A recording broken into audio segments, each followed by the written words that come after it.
Yo, welcome to The Long and Short. It's your boy Maestro. Thanks for tuning in. Every day we take a crack at trying to make you a better trader by showing you price action techniques, some insights that other folks aren't showing you on YouTube. And I think our perspective here is definitely holding so far since we've been releasing videos. If you do like to trade, if you want to learn how to trade, hit the like, subscribe button. Join us on our journey. We will be bringing tons of content to the YouTube atmosphere as we continue forward. That includes tutorials, one that I'm working on right now around trading psychology and how to actually think in this market. One thing that people don't really address when it comes down to trading. So we're going to dive in head first with it. We're going to bring information on altcoins, Bitcoin, things that are happening in the market, new projects, tons of content coming, guys. So like, subscribe. Let's go ahead and get right into this. Bitcoin itself is still trading within this zone that we called out a couple of weeks ago. All right. And what we're noticing now in this zone is a very heavy level of accumulation. If we zoom in a bit, we can see that as price hits the bottom of this zone, okay, this green area to blue area, it gets bought up relatively quickly, okay? Buyers are coming in really anywhere below 41.5. They are pushing that price right back up. So if we know this, we can take advantage of this in trading. One thing that I always incorporate into my trading is the time of day that we're in. Time of day matters. If you ever find yourself getting into a trade and things just seem to be whipsawing all around, you may either be in a transitioning market or you may be in a market that is reversing on you, right? So New York markets, known to reverse. You ever get into something in the morning and then in the afternoon you're down? That's because of the New York reversal. Understanding what happens in certain time frames based on which market is transitioning to the next, what the previous market did going into the next, it gives you better insight into what's happening in trading. We are tracking this, right? So this sort of materialized last night to where you really see a changeover in markets and how the price will swing within this range. So I want to highlight this and then we'll dive into deeper analysis for Bitcoin and alts.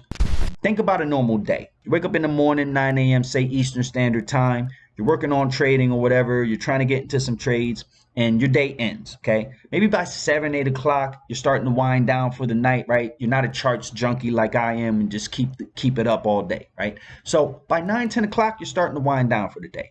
Now, if you got in early in New York yesterday, you were up in the afternoon. You were up, okay? Your trade was winning. You were good. And this was maybe until about 5 o'clock, okay? 6 o'clock comes around, price starts to decline a little bit. By 7 o'clock, not too much. Okay, we're still in a percentage gain for the day, right? All right, 8 o'clock comes around, 9 o'clock comes around, 10 o'clock comes around, price falls through the floor, takes out all of these gains that people thought that they had during the course of the day. Now, what happens? What does this look like? Okay, if you're doing something like Fibonacci retracements and you drew a fib on this, you were thinking that price had fallen all the way down by 10, 11 o'clock, sat still, giving you a little bit of bullish insight. Yeah, it's starting to accumulate. You push back up. Yeah, hit the retracement level. Perfect. And then boom. 1 o'clock in the morning, most traders are asleep that trade New York time frames. By 2 a.m., right when London opened, Asia pushed the price down as hard as they could before London can take control. London takes control around 2 a.m.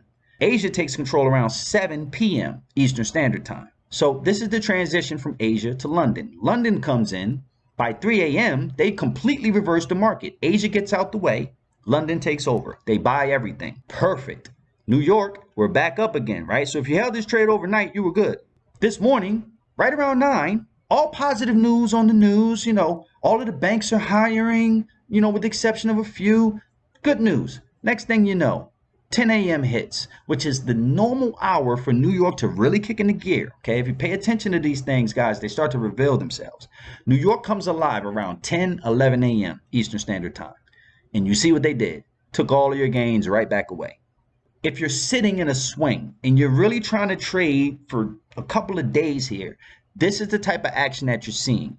Up, down, up, down. But if you're in scalps, this range is a perfect place to play for you because all you're doing is you're taking longs here based on your rules and shorts based on your rules, okay? Top of the range, I'm looking for breaks of liquidity. I see it snap this here, broke the close of the candles, okay? Boom.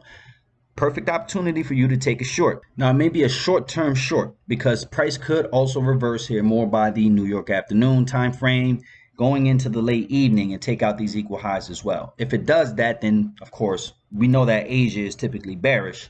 They may dump it again from the top of this range. All right. So these are the things that we're looking for in price action. And as we know, right, whenever price breaks equal lows, it has the right to go higher. So for scalpers, our rules were honored last night again, as they usually are, right? Maybe 70–80% of the time, this is what happens in price. We've showed this example over and over and over again on previous videos. If the equal lows are broken, boom, you're going to see a reaction to the upside or the downside depending on where the levels are broken. So coming back to the daily, we can see this confirmed, right, guys? Every time price pushes to the bottom of the range, these wicks are showing us that the buyers are showing up there. All right, now let's take a look at the tensors, because the tensors are actually telling us what's going on with the price action.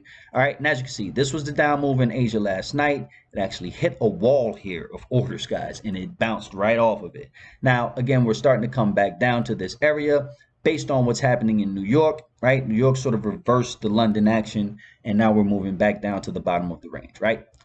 Looks like the bears still have pretty firm control of this market as well, and I don't think they want to give it up. All right, so when is this going to break out, right? This is the main question I think everybody wants to ask. When is this breaking out? Well, futures may give us a good indication of this. Right now, the open interest is very high. Price has been sort of swinging down lower, and now I want to see when the open interest starts to kick in. It starts to rise here as we're coming off that all-time high. The open interest that was around in, what is this? Beginning of December, all right? This increase in open interest in the beginning of December, right, going into December, continued to drop the price. Now, we may be seeing the opposite end of open interest because this really picked up going into here, and then we see the drop down again. So open interest is remaining high. In my opinion, I may be wrong. To me, it seems like the previous open interest may have been short. This open interest going into this next round coming, right, February, March, April, I think may be more bullish. I think it may be more bullish. There's a few things that are telling me that, guys. We've been suppressed in price for quite some time, and I think there's some things that these, options traders are looking more towards the upside for, right? Everybody's looking more towards the upside, and I think that is possible depending on what's happening with the Fed rates, et cetera, okay? So open interest very high. We should see a break out of this zone relatively soon. Whether it's up or down is the story to tell. The reason why I'm thinking that we may go bullish is because the large speculators are starting to creep closer to that zero line, right? Whenever they're below it, they're net short, okay? Now they're creeping up net long, so I'm thinking that they may be thinking a bit more bullish as we're going into 2022. Also, commercials are starting to push down off of that zero line, which means that they have to serve the opposite side of the equation. So if large speculators are going long, commercials are going short, that gives me a bit more bullish bias. But we are still stuck sort of in the center here. So we're not going to move very far, but we will break out of this zone one way or the other. That's what I'm assuming. And that may start a run of sorts. Okay. Also taking a look at the elder ray, bears still have control of the market. Again, we want to see the bulls push above this zero line and the bears also push above this zero line. Once that happens, you're going to see rallies happen in the market. Okay. And we can correlate that with the previous rally here. You can see once the bears come over that zero line, price goes. Okay. We want the bears to essentially give up. Okay. The thing about Bitcoin in the crypto market as it is right now, the bears, they have a certain weight to them. When there's shorts coming in, okay, and people are selling Bitcoin, there's a certain weight to that, guys. That bulls literally have to bring everything to turn around. And you can see this in the order books, all right? So as long as the bears have control, you should count on that weight to be heavier than when you're on a bull run. Think about it, guys. It's a lot easier for you to put money in your pocket than it is to spend it. So when those sales start to happen, it definitely adds a certain weight to itself. Okay, so we want to see the bears give up. Once we see the bears give up, that's going to give us a lot more positive price action to the upside. All right, we need to see the money flow index continue to push higher in order for that to happen, because right now it's being depressed. All right, still low, trading sideways. Also momentum, trading sideways. There's really no action in the market. PVT, OBV, still looking very confused right now on which way it wants to go. Right? Up and down, up and down, up and down. When you see this type of activity, you're stuck in a range. Okay, guys? Accumulation, distribution showing the same exact thing. All right? So will we break out of here? I'm pretty sure we will. When will that happen? I'm thinking maybe February, sometime between beginning to mid-February, you'll see some movement here, guys. But I'm not sure that that movement will be super substantial until we get a price direction north or south, all right? Now, what we're looking for on the charts in regards to what's happening here is for a move lower than 39.5. If that happens first, before you get a really strong push up, then think bullish. If the opposite happens and we get a really strong push up and then a drop down, then we're going to see lower levels probably than 39.5, guys, just to be real, okay? So look for that fake out, either to the bottom to the top or to the top to the bottom. You want to see price move out of this zone aggressively. Whichever way it does, it may swing hard the other way. Okay, so that's the Bitcoin analysis. Let's go ahead and jump into Ethereum. Ethereum does have some correlation with Bitcoin right now in regards to the price movement, but it reacts a lot stronger, right, from this order block zone that was previously printed. Just like Bitcoin, Ethereum also has this order block level, right, and it looks very similar, right? Very similar confluences going on. Liquidity levels here, right? You have a swing high here. I labeled it as a swing low, but it's a swing high. All right, now price is dropping more towards these levels. I think ETH, whenever it reaches these lower levels of liquidity here, taking these guys out, it'll go reach for these, okay? It tried once and then it got rejected very hard. I think part of that was because of everything that's happening within the T's. People are still buying ETH, guys, for, you know, tons and tons and tons of ETH. So when it reaches these levels, it's really a good buy. So ETH is being supported a lot stronger than Bitcoin at this point, but I think it will swing in this range as long as Bitcoin is also stuck here. Okay, let's go ahead and dive into some altcoins. I think that there's definitely some opportunities here. Let's take a look. Okay, so when it comes down to altcoins, we like to always preface this part of the video by saying this is not financial advice. We approach this in a technical analysis way, drawing out discount zones and premium zones. The way that we approach this is to say we want to buy at a discount, sell at a premium, okay? When these opportunities come into play, we allow the charts to tell us, and this is how we base our decisions. So basically what we do to line up these areas of discount and premium, right? There's a video on it. Actually, I'll put the link in the video in the description. So go ahead and check that out. It's called Buy Low, Sell High. We give a full breakdown on how to do this. Okay, guys? So what we're looking for, again, areas of discount, areas of premium. When the price falls into an area of discount, they become a good buy for us. Now, when they'll swing into an area of premium, we're not really sure, and that's not actually what we're looking for. These are long-term hodls, okay? These are things that we're going to be trying to sell maybe 2 or 3, 4 years out from now. This is when you're really going to see your highest profit margins. But whenever you get into altcoins, you want to get into them at the lowest possible price in order for you to see the largest return on your gains and not get wrecked by buying at the top, right? So that's how we break this down. This is how we show people where the buy and sell zones are and try to make educated decisions in regards to when to get into these things, okay? So let's take a look at Doge first. Doge is still trading in a discounted zone, still getting rejected somewhere around 21 cents. And we said this yesterday, really anywhere between 21 to 23, 24 cents, you have a lot of orders to sell Doge, okay, coming in there. So be careful when you get to these higher ranged areas, you are getting suppressed, okay? They are pushing the price down. Now, price is being supported, you know, somewhere around 14 to 13 cents, but I think that Doge still has a bit more room to run to the downside. It seems like every time Elon tries to pump it, it doesn't kick in the way that people expect it to. Not like it used to, okay? So the Elon pump is dying, guys. It's not doing what we anticipated it would do time after time after time again. The market is going to teach us a lesson when it comes to Dogecoin, I believe, over time. But in these areas, this is still a good place to accumulate if you are looking to get into something like Doge. If I were looking to improve and buy more into my bag, I'm looking for 13 cents, I'm looking for 12 cents, I'm looking for 10 cents. These are the areas where I want to get into Doge if in fact I'm going to add to that bag. For Chainlink, we are still in a discounted zone. I think Chainlink is approaching an area where it will be a very, very attractive buy for me. Anything under $19, I'm looking to get more Chainlink. Okay, guys, if they trade in these discounted zones, and as you can see here, once they come into these discounted zones, it bounces right out of it. Okay, so if we do in fact hit these areas for Chainlink anywhere under 19 bucks, I think I will take a crack at getting some more of that bag. When it comes to Store J, Again, same story, right? Store J looks like it's tracking more towards the bearish side. If it does drop below $1.20, I may increase my size of my bag for Store J as well. Have a lot of dry powder on the side, just kind of sitting and waiting. I haven't bought yet, guys. I'm just waiting. All right, patience is a virtue when it comes to this market, especially in these type of climates where there's uncertainty. When there's uncertainty, people aren't just going to start buying. And all I need is just a little bit, okay? And all my certainty, where it comes from, breaks in market structure, because that tells me what's happening in the background. This is why TA is effective in regards to telling you what's happening without necessarily taking a look at a bunch of news to try to get a fundamental view. So Store J, again, in a discounted zone. I'm looking to get into this anywhere under $1.20.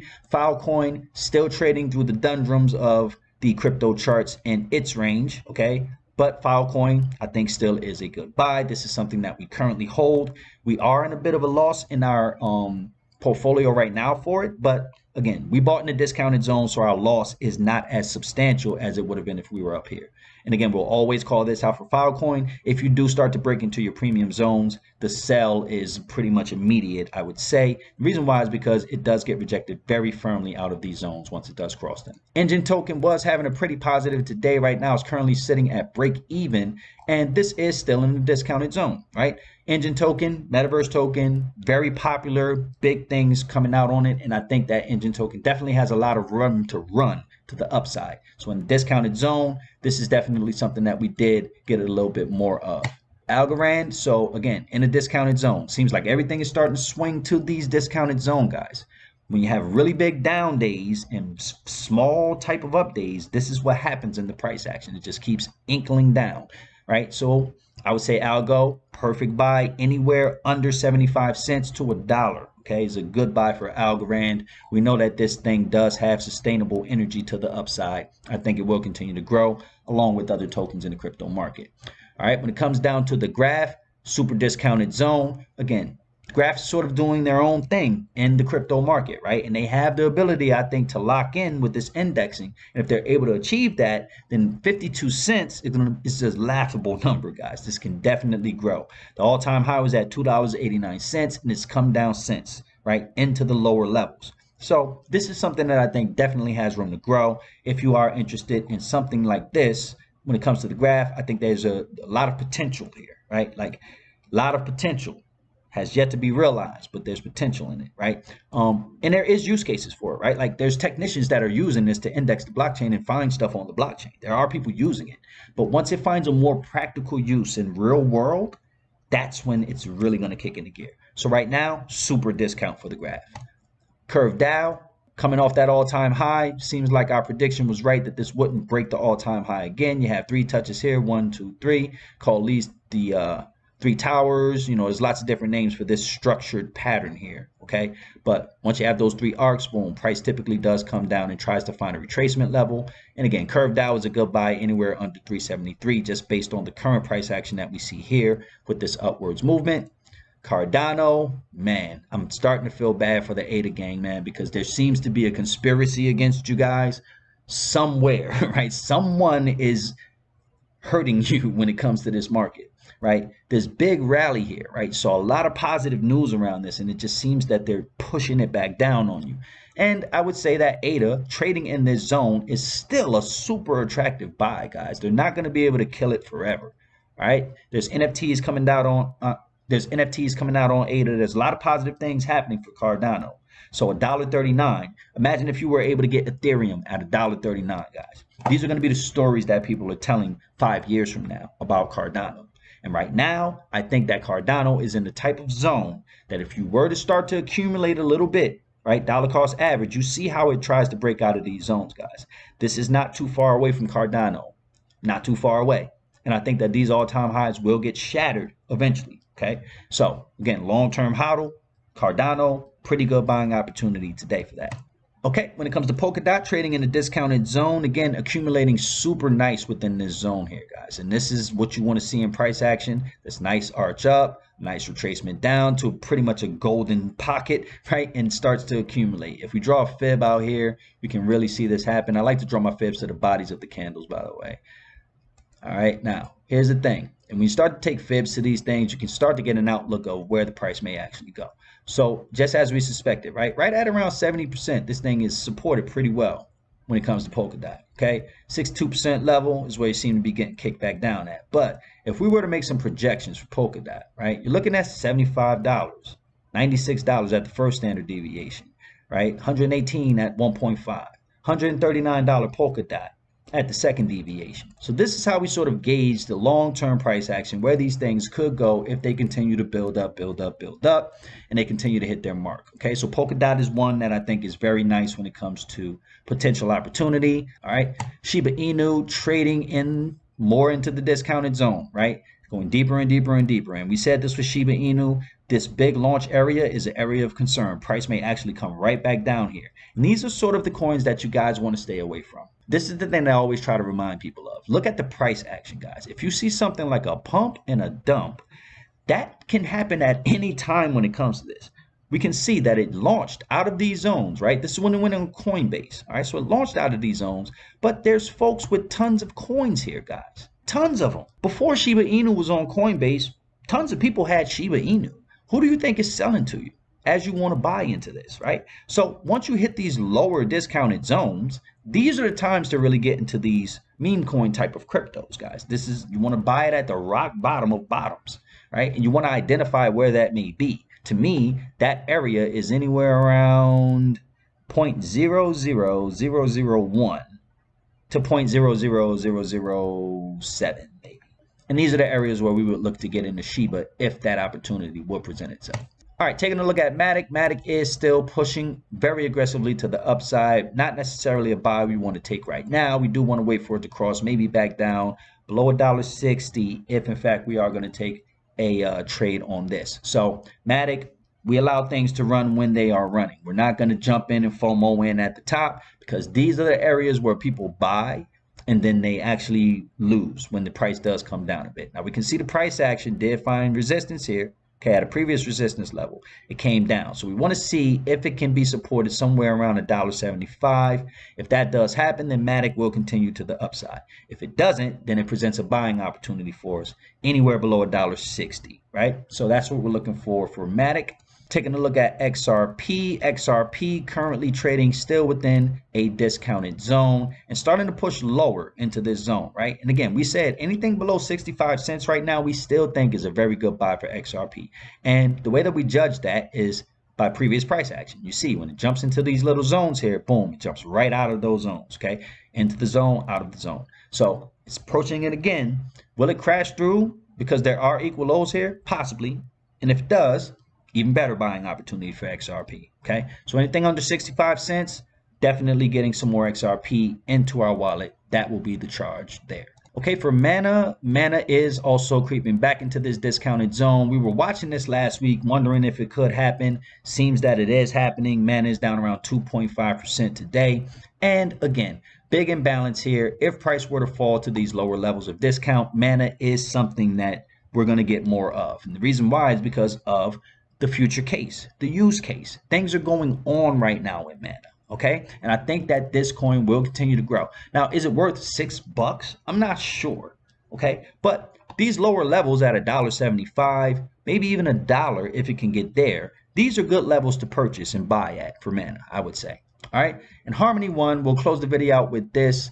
Harmony One still kicking butt to the upside, right? Seems like it's starting to break more into this discounted zone here. So we're going to watch this for the next couple of days, but we may find support here, guys, right? Look at these levels here. It could snatch these equal lows and keep going. All right. So if we're looking at one, not necessarily a good buy right now. Again, we don't chase the top. We do not chase the top. We don't buy at the top. All right. I'm gonna say it again. We don't buy at the top, guys. We buy in the discount. Okay. When you want to see price action make this type of move, right, and get in discounted zone respected, if we see it drop in here again, we want to pay attention to what's happening with price. You see, this was a hard drop in and then boom, they moved it right back out. Okay, so if we see another hard drop in, right, we can see it move back out. Same thing here. Big Doge day, hard drop in, they pushed it right back out. Boom, found support, move to the upside. Okay, so we want to use these zones sort of as support and resistance lines as well, guys. You can play trades based off of how they move around these lines, based off of classic support and resistance type of trading. All right, long-term thought process. You're not scalping with this. You are not swing trading with this. You are long-term position hodling. 6 months to a year, maybe 2, even 3 if it swings in your direction and you buy in a discount zone. Once you see price break an all-time high, get supported, keep going, hold that. All right, guys? You have to be smart in the way that you approach things. But no matter what, if you buy low down here in these discounted zones and you sell at a premium, even if it's 10%, you've made money. And that's the goal in this market. All right, so that's it for today. It's your boy Maestro. Thanks for tuning in to The Long and Short. These are the type of videos that we're going to continue to bring. So also be on the lookout. We're starting to gear up for some tutorials. We're starting to put some things together. I think I may release the first one this weekend on trading psychology. The reason why we're approaching trading psychology first is because you have to have sort of a level set within yourself before you can expect to be a successful trader. Most traders get into this game, and the reason why they fail is not because their TA doesn't work.